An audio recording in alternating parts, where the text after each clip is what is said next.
Alright guys, hi and welcome to the video, and in this video I am going to teach you about the zip function in Python.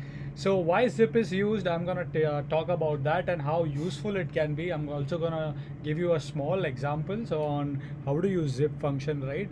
So zip function is used in Python to combine two or more list, right? So how I'm gonna show you now. Let's say you have list of list. This is the name, right? Soumil, Nitin, Vivek. These are their ages and these are their grades. So let's say so this list is coming from different files or different database or tables or whatever it may be, right? So now what I have to do, my job, somebody told me, hey, you need to upload all of these on a database.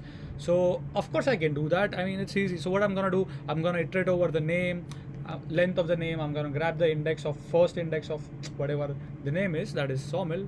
Then again I'm gonna grab his age, I'm gonna iterate over that, and that's pretty boring and pretty tough, right? So a similar way, easy way to do that is using a list. So let me just demonstrate you a small example. So if I just want to make Soumil, I just want to get data for Soumil or for Nitin or for Vivek. So that can be done using list. So if I say for remember for x in, I'm gonna say zip, right? I'm gonna say name, name, right? Age, right?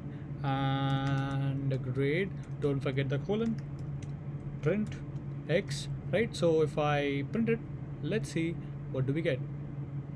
So here you see, when I print this, I'm getting data that is Soumil, Nitin and Vivek. I have his age, I have his grades. So if I just want to grab their first name from that, it's easy. Now I can just do a tuple. So it's a tuple, so I can like access it with index. So if I say 0, I grab all the name. If I say 1, I'll grab all of the ages, and similarly of course 2 for that as well. So this is how you do that. Now one more example I would like to demonstrate is this. So assuming you have two lists and these are numbers, can be data of sensors and anything, right? So I want to add the first element to the first element, second element to the second element, third element to the third element. Now I know a lot of people might be saying, hey, yeah, it's easy, it's not that difficult. Yeah, of course it's easy, but there are several ways to do this. I want to teach you the zip function way, which will reduce the code pretty in a small way. You can also do this using filter by or using the lambda function, that is you'll be defining a lambda expression. There are a lot of ways, so let me teach you the zip way. So for x comma y, because there are two lists, I want two objects in zip, remember, and this zip is going to take x1, take x2, print.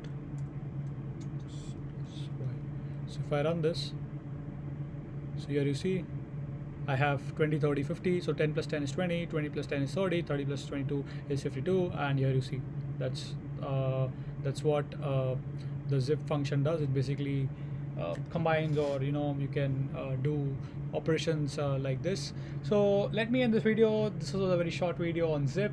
I hope you guys enjoyed it. Have questions, post them in the comment, and I shall get back to you as soon as possible. Thank you for watching.